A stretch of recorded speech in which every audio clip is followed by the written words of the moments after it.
सिर्फ इस बात का हुक्म दिया गया है कि वो अपने रब को राजी करें, वो सिर्फ खालिस अपने अल्लाह की इबादत करें।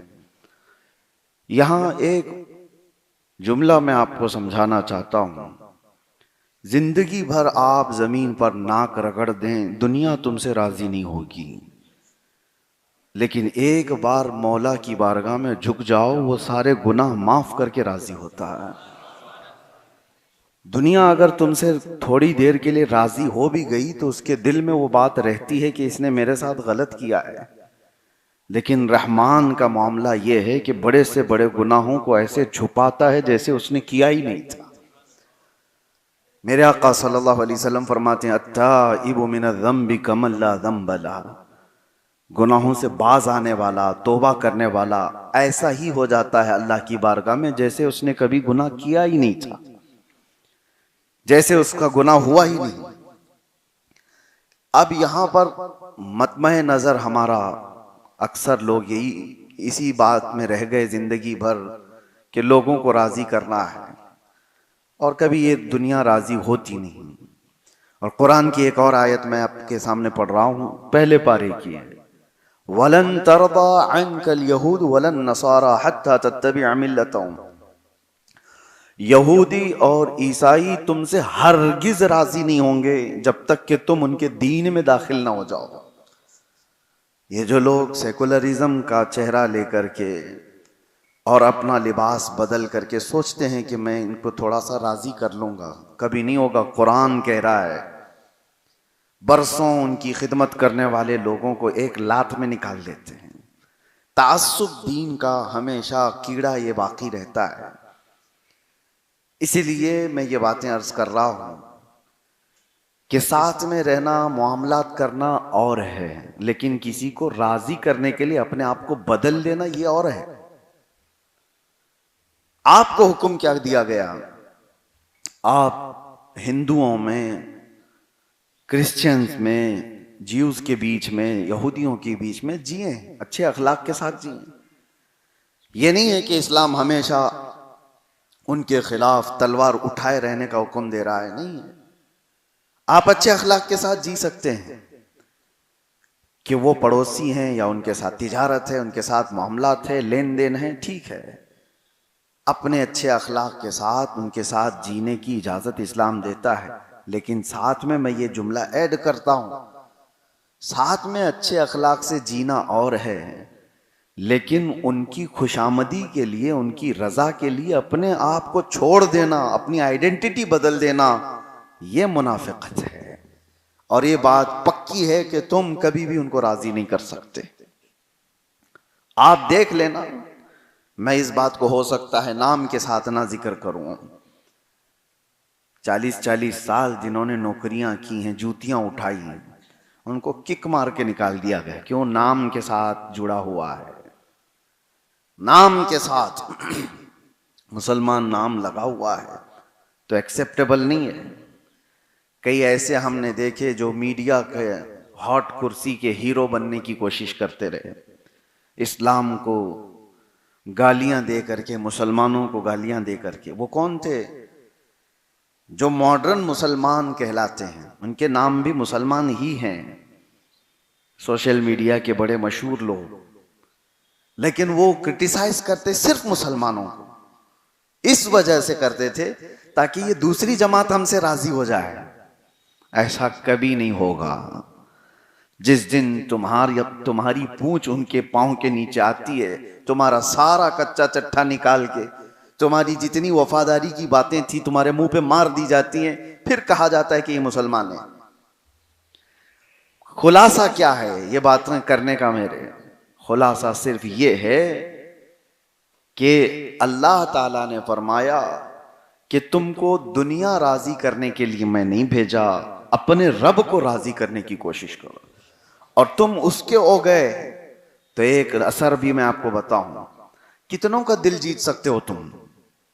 मिसाल के तौर पर मैं बताऊं, एग्जाम्पल के लिए मैं बता रहा हूं, हजारों लोगों की तरफ से हमें मोहब्बतों के नजराने हैं, मोहब्बतें उनसे चाहते हैं, हर एक के पास हम जा भी नहीं पाते हैं। हर इलाके से लोग चाहते भी हैं, हमारे यहाँ जाएं, हमारे यहाँ आ जाएं, या फिर हमसे मुलाकात, हम वक्त नहीं दे पा रहे हैं। लेकिन एक चीज मैं सोचता हूं, इनको सबको राजी करने के लिए मैंने मेहनत तो कुछ नहीं किया। क्या है, इनको एक चाय पिलाएं, इनको दावत किए हों, इनको कुछ दिया हो। बहुत दूर बैठे हुए देहातों में वो गायबाना हमसे ऐसी मोहब्बत करते हैं जिसकी इंतहा नहीं है। वजह क्या है?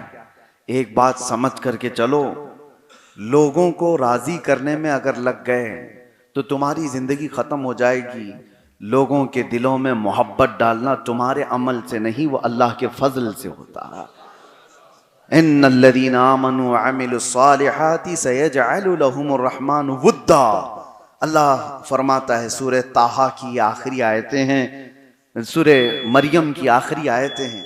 रब ताला फरमाता है, बेशक वो लोग जिन्होंने जो ईमान लाए और नेक अमल किए, अनकरीब अल्लाह ताला उनकी मोहब्बत मखलूक के दिल में डाल देता। वो कहां तक जाती है आपको अंदाजा भी नहीं। इसलिए इकबाल ने बहुत खूब कहा था, वो एक सजदा जिसे तू गिरा समझता है। गिरा का मतलब क्या है? भारी। वो एक सजदा जिसे तू भारी समझता है, हजार सजदों से देता है आदमी को नजात। हर दरबार में झुकने से मौला का सजदा बचा लेता है। ये एक सजदा तुझे बचा लेता है हर जगह हाथ फैलाने से। और इकबाल ने ही ये कहा था, हमें करनी है शहींशाह बतहा की रजा जोई। वो अपने हो गए तो रहमत परवरदिगार अपनी। जिसको राजी करने के लिए भेजा गया है उसको राजी कर लो ना। कभी इसके पीछे कभी उसके पीछे। आज लोगों के चेहरे बदलते हुए हम देखते हैं, मौसम के बदलते ही उनके ख्यालात भी बदले। आज ये पार्टी हुकूमत पर बैठी हुई है तो इनकी रजा में बात करो, इनके कसीदे पढ़ो। कल ये निकल गए तो दूसरे के लिए, और फिर वो निकल गए तो तीसरे के लिए। लेकिन एक बात याद रखना कि पहली वाली भी तुमसे नाराज है, दूसरी भी नाराज है, और हो सकता है तीसरी का वक्त खत्म होते वो भी नाराज है। तुम अपनी जिंदगी के अच्छे अयाम उनकी तारीफ किए, लेकिन उनके जाने के बाद वो नाराज ही रहे। लेकिन मैं आपको बताता हूं, कयामत का मंजर है। तुम यहां पर 10-10 साल हुकूमतों की चापलूसी करते रहे, किस वजह से? सिर्फ उनका पावर, उनकी ताकत और उनका नशा देख करके। और उनके जाने के बाद फिर दूसरे की तारीफ करते रहे। और ये पहले वालों ने याद भी नहीं रखा तुमको कि कब तारीफ किए थे तुमने, भूल गए, छोड़ दिया गया। नेता के लिए जितने मेहनत किए हुए बेचारे गली गली जा करके, वो जब कुर्सी पर आए तो कार्यकर्ताओं को भूल गए हैं। भाई कुर्सी हमारी है, तुम्हारा क्या है? तो दरवाजे तक जाने का मौका भी नहीं मिलता बेचारा, जो दिन रात इलेक्शन में भाग रहा था। वक्त ही नहीं दिया जाता उसको भी। लेकिन एक मंजर मैं आपको बताता हूं, कयामत का मंजर है। परेशान आदमी है, आया और उसके नामे आमाल तोले जा रहे थे। फरिश्ते गजब में, फरिश्ते जरा बराबर इधर से उधर नहीं कर सकते, जितना उनको हुक्म दिया गया वो कर रहे हैं। जब नामे आमाल तोला जा रहा है तो बुराइयों का पल्ला भारी था। ऐलान होने वाला था, फला बिन फला जहन्नम में जाएगा, औंधे मुंह खींचा हुआ। उसी वक्त ताजदार मदीना सल्लल्लाहु अलैहि वसल्लम तशरीफ लाते हैं। फरिश्तों से कहते हैं, रुक जाओ, उसका फिर से तोलो, इसके अमाल फिर से तोलो। फरिश्तों को हुक्म हुआ, रसूल कायनात सल्लल्लाहु अलैहि वसल्लम, उन्होंने फिर से उसके अमाल रखे, नेकियां एक पल्ले में, बुराइयां एक पल्ले में। और जैसे ही मीज़ान अमल को फरिश्तों ने उठाया तोलने के लिए, मुस्तफ़ा करीम सल्लल्लाहु अलैहि वसल्लम अपने जुब्बे मुबारका से एक चिट्ठी निकाल करके उसकी नेकियों के पल्ले में रख देते हैं। और फरमाया गया, अचानक वो नेकियों का पल्ला इतना भारी हो गया, इतना भारी हो गया कि बुराइयों का पल्ला दिखाई नहीं।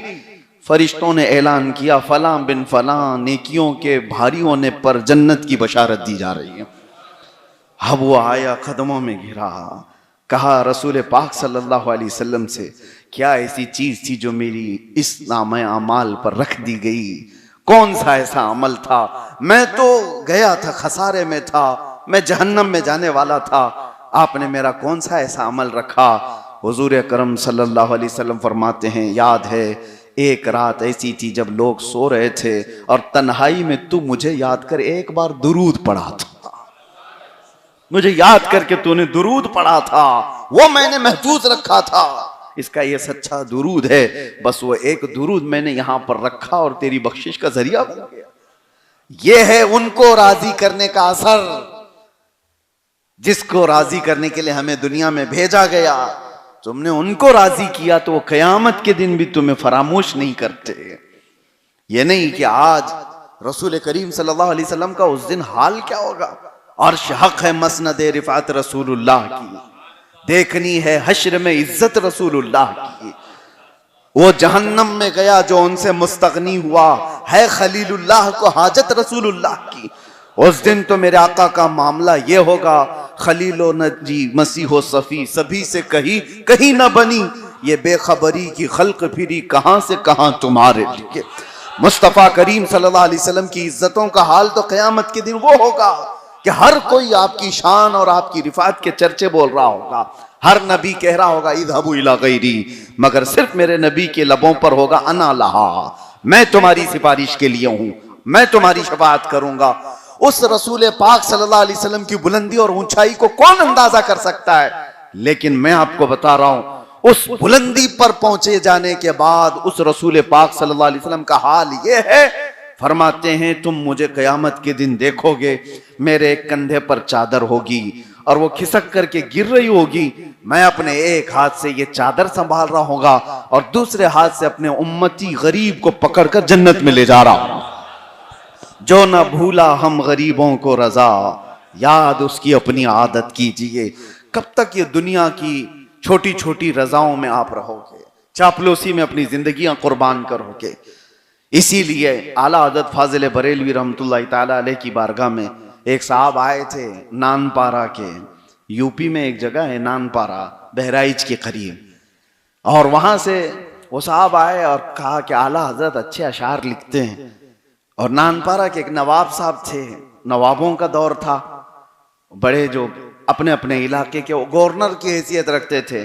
तो एक साहब आए और उन्होंने ये सोचा कि नवाब साहब की शान में कुछ अशार मैं आला हजरत से लिखवा लूं, क्योंकि इनके अशार की तूती बोलती है, बहुत अच्छी उर्दू में आला हजरत अशार लिखते थे। कहा इनसे मैं कुछ अशार लिखवा लूं तो मुझे नजराने भी मिल जाएंगे। पहले का सिस्टम भी ऐसा था कि बादशाहों के सामने शायर पढ़ते थे और उनको वो नजराने दिया करते थे। आज भी देखते होंगे कई शायर सेठों के आसपास खड़े होकर के उनके कसीदे पढ़ रहे होते हैं, उन पर नोटों की बारिश हो रही होती है।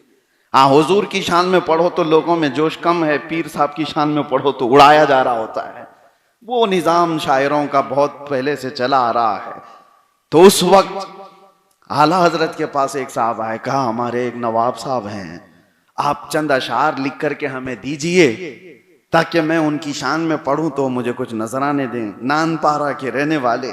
तो आला हजरत ने उनका कलाम, उनकी बात सुनी और उसके बाद कलम उठाया और फिर लिखना शुरू किया। वो कमाल हुस्न हुजूर है कि गुमान नक्स जहां नहीं, यही फूल खार से दूर है, यही शम्मा है कि धुआं नहीं।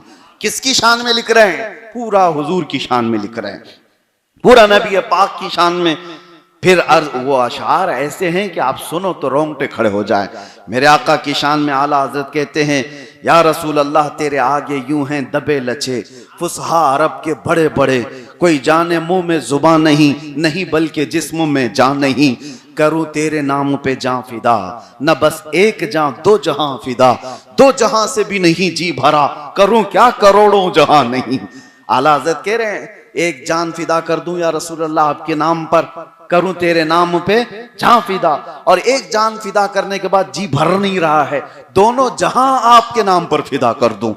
और उसके बाद कहते दोनों जहां फिदा करने पर भी जी नहीं भरता, करूं क्या करोड़ों जहां है नहीं जो आपके कदमों पे ला के रख दूं। करूं क्या करूं तेरे नाम पे जान फिदा, न बस एक जान दो जहां फिदा, दो जहां से भी नहीं जी भरा, करूं क्या करोड़ों जहां नहीं। आखिर में इस कलाम के आखिर में वो साहब तो नानपारा वाले थे, नानपारा वाले थे, उनके बात पर ये कलाम लिखा जा रहा था। आखिर में आला हज़रत का कलम जलाल में लिखता है, जो मैं आपसे कहना चाहता हूं वो वक्त का मुजद्दिद कहता है, करूं मद है अहले दुवल रजा। अहले दुवल कहते हैं मालदारों को, पैसे वालों को, मद कहते हैं तारीफ को, और आला हज़रत कहते हैं मालदारों की तारीफ करे रजा, करूं मद अहले दुवल रजा। अरे पड़े इस बला में मेरी बला, मैं कहां इस बला में पड़ जाऊं, ये मालदारों की खुशामदी करूं, इनकी चापलूसी करूं मद अहले दुवल रजा, पड़े इस बला में मेरी बला। अरे मैं गदा हूं अपने करीम का, मैं गदा हूं अपने करीम का। और आखिर का जुमला काबिल गौर है, आला हज़रत की हाजिर दिमागी देखो, कहते हैं करूं मैं गदा हूं अपने करीम का, मेरा दीन पारे नान नहीं। अब बदल दिया, नान पारा को उल्टा कर दो तो क्या हो जाएगा, पारा नान। नान पारा गांव का नाम है, और पारा नान का मतलब होता है रोटी का टुकड़ा। पारा कहते हैं टुकड़े को फारसी में, नान कहते हैं रोटी को। नान आपने भी खाई होगी ना, हाँ, कोरमा और नान तो खाते हैं। तो नान जो है ना रोटी को कहते हैं, और पारा जो है टुकड़े को कहते हैं। आला हज़रत ने नान पारा को बदल करके रख दिया और कहा कि मेरा दीन रोटी का टुकड़ा हासिल करना नहीं है, मैं गदा हूं अपने करीम का। अजीज़ान गिरामी, यही वो मकाम है जो उनको वक्त के मुजद्दिद तक पहुंचा दिया। रजा दूसरों की रजाई के लिए नहीं जिया करता। आला हज़रत ने कई जगहों पर अपने कलाम में ये जिक्र भी किया है कि हमारी जिंदगी का जो मकसद है वो हुजूर की बारगाह में। एक बार मैं आपको बता रहा हूं, मुर्शिद गिरामी हुजूर ताजुश शरिया रहमतुल्लाहि ताला अलैह से हम सुन रहे थे। आला हज़रत की एक हमद है जिसमें आला हज़रत ने लिखा है, वही रब है जिसने तुझको हमतन करम बनाया, हमें भीख मांगने को तेरा आस्तां बताया, तुझे हमद है खुदाया। अल्लाह की हमद बयान कर रहे हैं, लेकिन किसके जरिए से, रसूलुल्लाह की अता पर, कि अल्लाह तूने हमको ऐसा रसूल अता किया है कि जिसके आस्ताने पर हम भीख मांग सकते हैं। वही रब है जिसने तुझको हमतन करम बनाया, हमें भीख मांगने को तेरा आस्तां बताया। इस हमद में आखिर में एक जुमला है, दो शेर हैं, ये हमारे मुर्शिद ने इसकी तशरीह में बताया था। आला हज़रत ने लिखा कि अरे ए खुदा के बंदो, कोई मेरे दिल को ढूंढो। इस हमद का आखिरी मिसरा है, अरे ए खुदा के बंदो, कोई मेरे दिल को ढूंढो, अभी पास था यही तो अभी क्या हुआ खुदाया, न कोई गया न आया, तुझे हमद है खुदाया। हमें ये समझ में नहीं आता था हमद में ये क्या जुमला है, ये क्या जुमला है। हज़रत ने फरमाया था, औलिया इकराम में, वलियों में एक सिफत होती है कुतुबुल इरशाद। कुतुबुल इरशाद उस वली को कहते हैं जो अपने जमाने के सारे औलिया का हाकिम होता है, अपने इलाके के, अपने जमाने के औलिया का हाकिम होता है। और जितने दूसरे औलिया हैं उस वक्त के, वो सब कुतुबुल इरशाद का हुक्म मानते हैं। वो जो भी हुक्म दे उनको, वो सब उसके हुक्म पर अमल करते हैं। और आला हज़रत का मकाम कुतुबुल इरशाद का था, कुतुबुल इरशाद का था।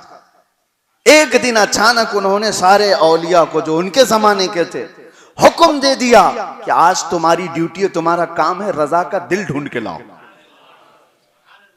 मेरे दिल कहाँ है, इसी को अशार में बयान कर रहे हैं आला हज़रत। अरे ए खुदा के बंदो, कोई मेरे दिल को ढूंढो, अभी पास था यही तो अभी क्या हुआ खुदाया, न कोई गया न आया, तुझे हमद है खुदा। कौन चुरा ले गया, कहां गया ये दिल। अब जो मर्दाने हक थे, जो औलियाए वक्त थे, सब उस दिल को ढूंढने पर लग गए और सब ढूंढ करके आए। फिर आ करके उन्होंने जो जवाब दिया वो आला हज़रत ने फिर दूसरे शेर में लिखा। सब ने आकर के कहा, हमें ए रजा तेरे दिल का पता चला बमुश्किल, हमें ए रजा तेरे दिल का पता चला बमुश्किल, दरे रोजा के मुकाबिल वो हमें नजर तो आया। बहुत ढूंढा हमने, कहां गया, और फिर जा करके देखा तो आस्ताने मोहम्मदिया पर लगा हुआ दिखा है। ये दिल है जब फना हुआ किसी एक की रजा में, तो अल्लाह ताला ने आज हर एक के दिल में उनको बिठा रखा है। इसीलिए मेरे अजीजों, उन्होंने ये कहा ना, आला हज़रत ने, ऐसी जिंदगी गुजारो उन्हें जाना उन्हें माना, न रखा गैर से काम, लिल्लाहिल हम्द में दुनिया से मुसलमान गया। आज हमारी हालतें ये जो इस तरह की हुई, हम वक्त के साथ अपने आप को बदलने की कोशिश करते हैं। ऐसा नहीं है कि नहीं बदलना चाहिए, आप बदलो, लेकिन ऐसा भी ना बदलो कि तुम्हारी असलियत और तुम्हारी शनाख्त, तुम्हारी आइडेंटिटी भूल जाओ। ऐसा भी तो नहीं होता कि तुम्हारी जो शनाख्त है वही भूल जाओ। मैंने देखा तुर्की में 650 साल तक खिलाफत उस्मानिया, सल्तनत उस्मानिया कायम थी। आज जो तुर्की के हालात है, मैं देख कर के आ रहा हूं, पूरे शहरों में मुसलमानों की शक्ल ढूंढना भी मुश्किल है। अजानें हो रही है, नमाजें हो रही हैं, तिलावतें हो रही हैं, लेकिन यूरोप की ऐसी छाप उन पर पड़ी हुई है कि आप 10 कदम आगे बढ़ नहीं सकते नंगी औरतों को देखे बगैर, और यहां लिबास में, और वो उनके लिए आम सी बात है। रास्तों पर जिना करते हुए, जो हमने हदीसों में पढ़ा था कि एक वक्त आएगा मर्द और औरत ऐसे जिना करेंगे जैसे गधे और जानवर रास्ते पर जोड़ा खाते हैं। वो हालात यूरोप के जो हैं वो इस मुल्क में नजर आने लगे। शराब की सबसे ज्यादा सप्लाई, रात भर तवाइफों के अड्डे जिसको लाइसेंस दिए जाते हैं, ये सब वो मंजर देख करके कलेजा मुंह को आता है। बदलने का मतलब ये नहीं है कि जमाने की तरक्कियों के साथ आदमी ऐसा बदल जाए कि उसकी हकीकत ही खत्म हो जाए। ऐसा तो नहीं होता कि अपनी आइडेंटिटी खत्म हो गई। मुसलमान, तुम्हारे लिए हर जमाना एक ही फैशन है, वो सुन्नत मुस्तफा का है। रसूलुल्लाह के अखलाक कभी पुराने नहीं हो सकते। अगर कोई ये सोचता है कि ये दाढ़ी, ये टोपी, ये अखलाक जिसकी मौलाना बात कर रहे हैं ये 1400 साल पुरानी है, तो मैं उससे कहता हूं फिर कुरान भी छोड़ दे, 1400 साल पहले का है। फिर कलमा भी छोड़ दे जो 1400 साल पहले का है। फिर अजान भी छोड़ देगा जो 1400 साल पहले की है। नमाज भी छोड़ देगा जो 1400 साल पहले की है। अरे देख, हुसैन का तज़किरा अभी तक मरा नहीं, 1400 साल पहले का है। हर जमाने में सुनाओ मुहर्रम का तज़किरा, ताजा नहीं लगता आपको? इस्लाम में अल्लाह ताला ने वो असर रखा है कि इसकी चीजें पुरानी नहीं होंगी। अगर पुरानी हो रही होती तो ये जुमा में तुम आते भी नहीं। हर जुमा कौन तुम्हें खींच कर लाता है? क्या जुमा का कभी पोस्टर लगता है, कभी ऐलान होता है, अनाउंसिंग होती है कि आओ आओ जुम्मा हो रहा है? बेख्तियार तुम निकल आते हो, इसलिए कि जिस दीन से तुम वाबस्ता हो ये दीन सुबह क़यामत तक ताजा रहेगा, ताजा रहेगा। लेकिन बात सिर्फ अखलाक और आमाल की आ जाती है कि तुम यूरोप के पीछे भागने लग गए और अपने आप को सेक्युलर कहलाने के लिए, अपने आप को बदलने के लिए कि मैं भी थोड़ा पॉश लगूं, तो उनकी चीजों पर भागने लगे कि मुझे दुनिया पॉश समझेगी। कभी तुमको वो इज्जत नहीं दी जाएगी, तुम चाहे पूरा अपने आप को बदल डालो। हमने देखा है क्या बॉलीवुड में, हॉलीवुड में और खेलों में स्टार्स नहीं है मुसलमान नाम से, लेकिन दुनिया फिर भी उनके नाम के साथ जुड़ा हुआ इस्लामी लफ्ज आता है तो उसको एक तनकीदी नजर से देखती है, उसको एक गिरी हुई नजर से देखना चाहती है। वो चाहे जो कुछ भी कर लें, उनको दुनिया एक्सेप्ट नहीं करेगी। ये बात पकड़ के चलो, आपको भी, हाँ, आपको मनवाना है तो सिर्फ एक जात रब्बुल आलमीन को मनवाओ और अल्लाह हर एक के दिल में तुमको बिठाएगा, हर एक के। फिर तुम दुनिया की जरूरत बन जाओगे। आज भी हमदी ताला हमने देखा है, क्या हमारा लिबास कोई खराब दिखता है? क्या हमारे खद्दो खाल कोई खराब दिखते हैं? अल्हम्दुलिल्लाह, मैं आपको बताता हूं, कई जगहों पर, ये मैं तहदीस नेमत के लिए कह रहा हूं, अमामा शरीफ इसी तरह से मैं कई मरतबा एयरपोर्ट से गुजरता रहा, तो कुछ डिपार्टमेंट के लोग हैं तो कसरत से आने जाने की वजह से वो तो जानते भी हैं, पहचानने भी लग जाते हैं, कसरत से आ रहे जा रहे हैं। जिस तरह से चंद ही महीनों पहले एक साहब आए, उन्होंने कहा कि मैं देखता हूं आप जब भी आते हैं सारी चीजें हैं, लेकिन एक चीज बहुत अच्छी लगती है, मैं सिर्फ आपका लिबास देखते रहता हूं। मैंने कहा कि इससे तो दुनिया नफरत कर रही है, हमारी दाढ़ी, हमारी टोपी, और आप क्या? कहा नहीं, कुछ तो है, अच्छा लगता है। हमने महसूस किया मेरे नबी के अखलाक कभी पुराने नहीं हो सकते। तुम इज्जत इसी में हासिल करो, इज्जत इसी में हासिल करो। आदमी जब खुद के अंदर अपने घर को नहीं बनाना चाहता तो फिर उसका घर चमकेगा कैसे? तुम्हारा दीन कोई इधर उधर का, बस्ती का, मोहल्ले का लिया हुआ दीन नहीं है, यह आफाकी दीन है और क़यामत तक के लिए आया हुआ दीन है। यह ऐसा एक रेवोल्यूशन नहीं है जो किसी ने, एक जैसे क्रांतिकारी ने शुरू किया और उसकी मौत के बाद वो खत्म हो गया, ऐसा नहीं है। दुनिया में इस्लाम जब रसूलुल्लाह सल्लल्लाहु अलैहि वसल्लम की आवाज़ों पर निकला था तो इसकी बका, इसकी हिफाजत अल्लाह ने अपने जिम्मे लिया। क़यामत तक अल्लाह इसको जिंदा रखेगा। अब मसला दीन का और कुरान का और इस्लाम का नहीं है, हमारे और आपके ईमान का है। इस्लाम तो रहेगा, कुरान भी रहेगा, आपको फिक्र करने की जरूरत नहीं। कोई कुछ नहीं करेगा इसका। हजार चाहे जमातें बैठ जाएं, कुरान को जलाने की कोशिश करें, इस्लाम को मिटाने की बात करें, कुछ नहीं होने वाला। हाँ, फर्क तुम्हारे और हमारे ईमान का है कि तुम्हारे साथ क्या होगा, मेरे साथ क्या होगा। दीन बाकी रहेगा और अल्लाह जब चाहे ये पूरे 1,00,000 लोग भी मर जाएं, रब तबारक व तआला पत्थरों को उठा करके हिदायत अता फरमा सकता है।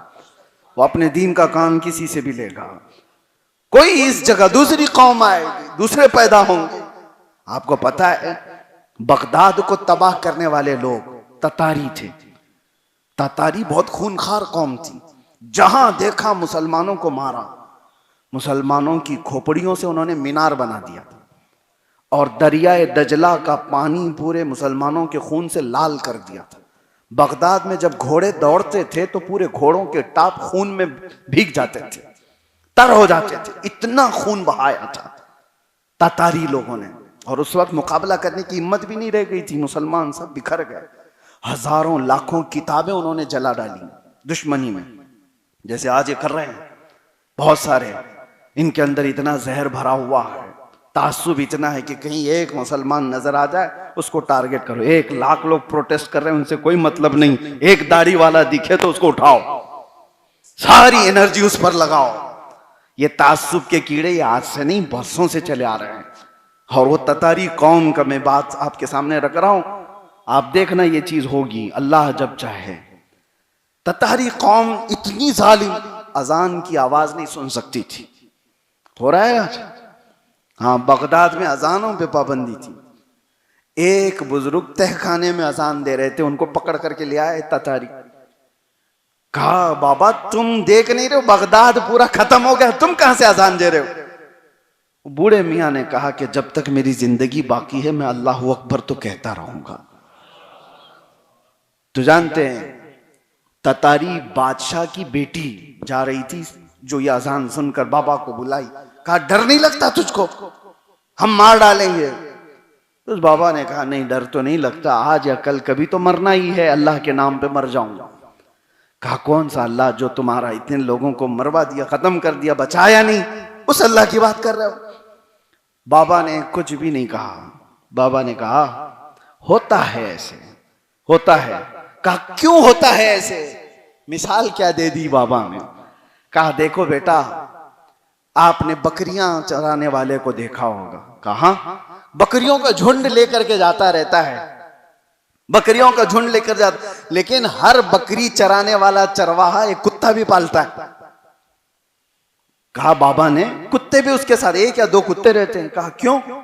क्योंकि बकरियां रेवड़ में चलते चलते कभी रोड पे आ जाएं तो कुत्ता भौंक भौंक के उनको रेवड़ में मिला देता है, बकरियों की जमात में लेके आ जाए। कुत्ते का काम यही होता है। बाबा ने कहा उम्मत मुस्तफा भोली बकरियां हैं, कभी भटक जाएं तो तुम जैसे कुत्तों को अल्लाह छोड़ता था कि तुम भौंक भौंक करके इस उम्मत के भोलेपन को इनको जमात में शामिल कर दो। बस इतनी बात थी मेरे अजीजों। उसके बाद के हालात जो हुए, 10,000 ततारी मुसलमान हुए थे बगदाद में। अजानों के मुहाफिज ततारी थे, नमाजों की पाबंदी ततारी कर रहे थे। हत्ता के हाल ये हो गया कि इकबाल ने इस वाक़े को लिखा है, हरम को मिल गए पासबां सनम खाने से। अल्लाह ताला अपने हरम की हिफाजत करने वाले कहां से पैदा किया? जिन्होंने कत्ले आम किया था, उन्हीं में अल्लाह ने ईमान दाखिल किया, उनको ईमान से नवाजा है। ये बात बाईद नहीं, अल्लाह ताला जब चाहे, जहां चाहे, जैसे चाहे इस दीन को फरोग अता करता रहेगा। हमारे और आपकी जिंदगी का क्या है, वही हमें सोचना है कि इन आंधियों में बह जाए, या फिर इन तूफानों में अपने आप को बदल डाले, या फिर सिर्फ और सिर्फ चापलूसी की वजह से चंद दिनों के ऐश के लिए हम अपनी आइडेंटिटी भुला दें। ऐसा ना करो मेरे अजीजों। हाँ, ना हम आपको जंग की बात कर रहे हैं कि जाओ लड़ो मरो काटो, बस इतनी बात है, इतनी बात है कि आज जमाना अपनी चालें चल रहा है। तुम अपने बच्चों की फिक्र करो और अपने घर के माहौल की फिक्र करो। कम से कम इतना माहौल तो हो घर में कि बच्चे उठें तो उनको नाते रसूल सुनने को मिले। जब सोए मैं खुले आंख सल्ले अला कहते कहते, मैं सो जाऊं या मुस्तफ़ा कहते कहते, इतना माहौल तो घर में बना सकते हो। कुरान की तिलावतें तुम्हारे घर में हो सकती हैं। ले आओ अपना पुराना तशख़्ख़ुस और फिर देखना इनकलाब कैसे आएगा। जब तक आदमी खुद अपने आप को बदलता नहीं, उस वक्त तक अल्लाह ताला उस कौम की भी हालत को नहीं बदलता। आज हम मस्जिदों में बैठ करके दुआएं कर रहे हैं, बाहर जाकर के हराम खा रहे हैं। यहां पर फिक्र है फिलिस्तीनियों की और बाहर हराम खाने से फुर्सत नहीं है। किसी को हलाल और हराम की तमीज नहीं और दुआएं बड़ी बड़ी कर रहे हैं। कहां से असर आएगा? अखलाक व किरदार देखो। हुजूर की इज्जत की बड़ी फिक्र है, लेकिन अपने चेहरे पर हुजूर की इज्जत लाना नहीं चाहता।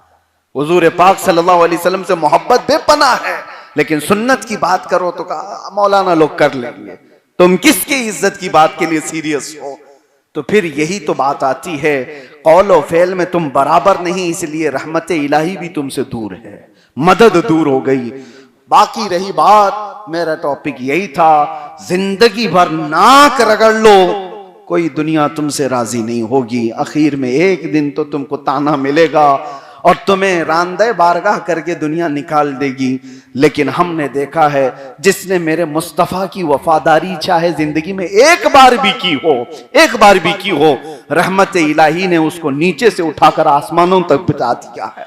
जिसने अपनी जिंदगी में मेरे आका से वफादारी की और रब ताला की हुजूर सच्चे दिल से वो तायब हुआ है, मौला ताला ने उसको आम लोगों में भी नहीं रखा, उठा करके बुलंदी पर पहुंचाया।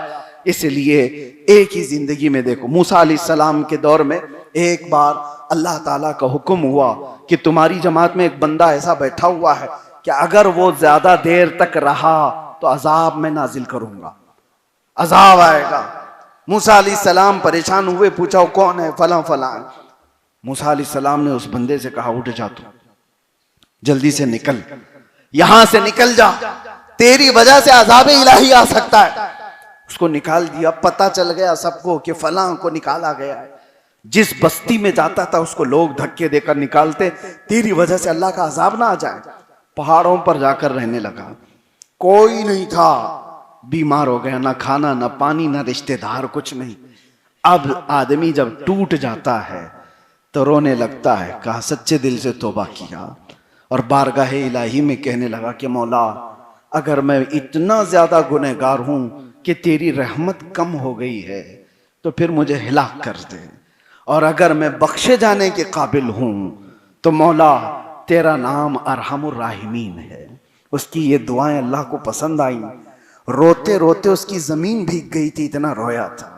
कहा आज मुझे देख मेरे रब, मुझसे ज्यादा मुसीबत में कौन है और तुझसे ज्यादा रहम करने वाला कौन है? अल्लाह तबारक व तआला ने फौरन उसकी दुआ कबूल की। थोड़े ही अरसे में वो मर गया, भूख प्यास शिद्दत की वजह से मर गया। मूसा अलैहिस्सलाम को अल्लाह का हुक्म हुआ कि मूसा, फलां पहाड़ पर मेरे महबूब बंदे का इंतकाल हुआ है, जाएं उसके जनाजे का इंतजाम करें। आए मूसा अलैहिस्सलाम, देखा कौन बंदा है अल्लाह का महबूब जिसके जनाजे के इंतजाम के लिए अल्लाह ने मुझे हुक्म दिया। आके देखा तो वही बंदा पड़ा हुआ है जिसको बस्ती से निकाला गया था, जिसको जमात से निकाला गया था। मूसा अलैहिस्सलाम घबरा गए कि गलत जगह तो नहीं आया। रब ताला से पूछा कलाम करके कि मौला यही बंदा है या कोई और है जो तेरा महबूब है? मौला ने फरमाया यही बंदा है, यही बंदा है। इसकी तजहीज और तकफीन मूसा अलैहिस्सलाम ने की, अल्लाह के नबी ने की। उसके बाद पूछा रब ताला से, मौला थोड़े दिन पहले तो इसकी वजह से तू अजाब नाजिल करने वाला था, और ये तेरा महबूब कैसे हुआ? सुनो मेरे अजीजों, मेरे कुल बयान का खुलासा यही है, रब ताला फरमाते हाँ वो पापी गुनहगार था, खताकार सियाकार था, लेकिन ए मूसा जब वो दुनिया को छोड़कर फिर मेरे दरबार में झुक गया तो मैंने उसको दुनिया की गलादतों से निकालकर अपनी महबूबियत का मकाम अता कर दिया। वो रोया इतना मेरी बारगाह में, रोया इतना मेरी बारगाह में कि मैंने उसको पस्ती से उठाकर बुलंदी पर पहुंचा दिया। वो अरहमुर राहिमीन है। इसीलिए मेरे अजीजों, दुनिया के सामने तुम रो के दिखा दो, दुनिया की अदालतों के सामने भीख मांग करके दिखा दो, कोई जज तुम्हें छोड़े तो मुझे बताना, कोई तुम्हें माफ करे तो बताना, नहीं तुम्हारी सजाएं पक्की हैं, तुम्हारी गिरफ्तारी पक्की है, लेकिन वो अरहमुर राहिमीन की दरबार है, उसका दरबार है। मूसा अलैहिस्सलाम की आंखों में आंसू थे। चंद दिन पहले जो गुनहगार जिसकी वजह से अज़ाबे इलाही आने वाला है, आम गुनहगार भी नहीं था, लेकिन वो तौबा क्या किया, अल्लाह ने उसको ऐसा बना दिया कि मूसा को हुक्म दे रहा है कि मेरे महबूब बंदे का इंतकाल हुआ है। इसीलिए मेरे अजीजों, वो एक सजदा जिसे तू गिरा समझता है, 1000 सजदों से देता है आदमी को नजात। आओ उसी बारगाह को हम राजी करते हैं। अगर अल्लाह राजी हो गया तो कायनात की हमें फिक्र क्या है, क्योंकि ना ये रिस्क देने वाली है, ना ये इज्जत देने वाली है, ना ये जिल्लत देने वाली है। सब कुछ जब दस्ते कुदरत में है उसे राजी करें और उसी की रजा के साथ दुनिया से जाएं। अल्लाह करीम हम सबको अपनी जिंदगी में अपनी रजा के साथ जीने की तौफीक अता फरमाए और उसके रसूल को राजी करने की तौफीक अता फरमाए। जिंदगी ऐसी अता कर मौला कि दुनियादारों के लिए हम ना जिए तो तेरे और तेरे रसूल के लिए जिए। व आखिर दावाना अनिल हम्दुलिल्लाहि रब्बिल आलमीन। अस्सलाम वालेकुम।